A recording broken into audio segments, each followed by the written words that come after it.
جب اللہ پر بھروسہ کر لیا تو پھر کیا سوچنا کہ کیا قسمت میں ہے اور کیا نہیں۔ یا اللہ ایسی ہدایت دے جس کے بعد گمراہی نہ ہو۔ اے میرے اللہ خواہشات بھی وہی دل میں ڈالنا جس پہ تو راضی ہو۔ انسان کو سکون حاصل ہو جائے گا جب وہ یہ سمجھ لے کہ ہر چیز اللہ کی مرضی سے ہوتا ہے۔ سجدے مکمل کرنے والوں کی کہانیاں اللہ نامکمل نہیں چھوڑتا۔ یوں ہی گھبرا جاتے ہو، اللہ ہے نا۔ صبر یہ ہے کہ سامنے والے کو آپ کی تکلیف کی خبر بھی نہ ہو۔ کوئی دن ایسا نہیں جب میں نے رحمان کو رحیم نہ پایا ہو۔ وقت کا تو کام ہے گزرنا، برا ہو تو صبر کرو، اچھا ہو تو شکر کرو۔ وہی تو فیصلہ کرتا ہے پتھر کے مقدر کا، کسے ٹھوکر پر رکھنا ہے، کسے اسود بنانا ہے۔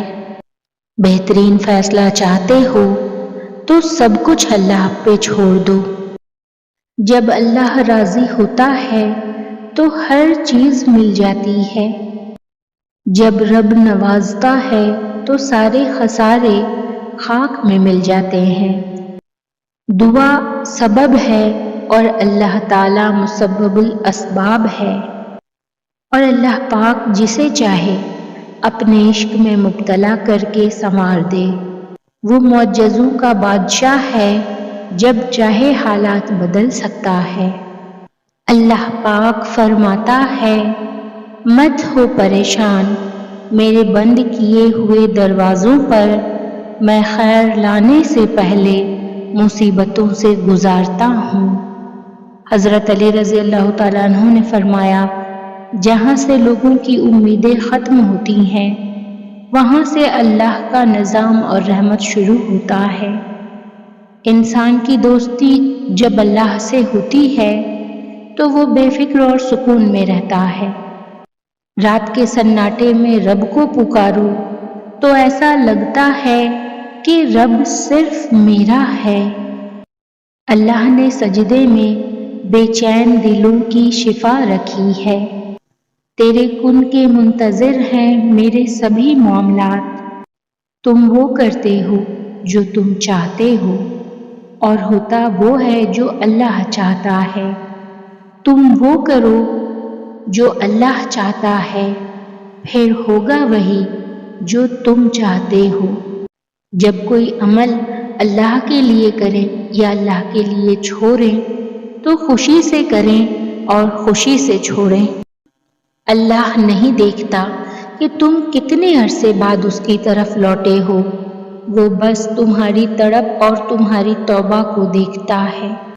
یا اللہ تو مجھے اتنا بدل دے کہ میں تجھے پسند آ جاؤں۔ اللہ کے فیصلے ہماری خواہشوں سے بہتر ہیں۔ شکر کرو اس غم کا جس نے تمہیں خدا والا بنا دیا۔ سارے دکھ 3 لفظوں پر آ کے ختم ہو جاتے ہیں، اللہ ہے نا۔ اے اللہ رحم فرما ان دلوں پہ جن کا حال تیرے علاوہ کوئی نہیں جانتا، آمین۔ یا اللہ ان دلوں کو سکون دے جنہیں تیرے علاوہ سننے والا کوئی نہیں، آمین۔ یا اللہ ہم سب پر اپنے رحم و کرم کے دروازے کھول دے، آمین۔ یا اللہ ہم سب کے گھروں میں سکون اور برکت عطا فرما، آمین۔ اے بلندیوں کے بادشاہ، اے رب کائنات، ہمارے اپنوں کو ہمیشہ خوشحال اور آباد رکھنا، آمین۔ اے بادشاہت کے مالک، میں اپنا معاملہ تجھ پر چھوڑتی ہوں اور اپنے فکر تیرے سپرد کرتی ہوں۔ مجھے ایسی خوشخبری عطا کر جو میرے دل میں خوشی کے دروازے کھول دے، آمین ثم آمین یا رب العالمین۔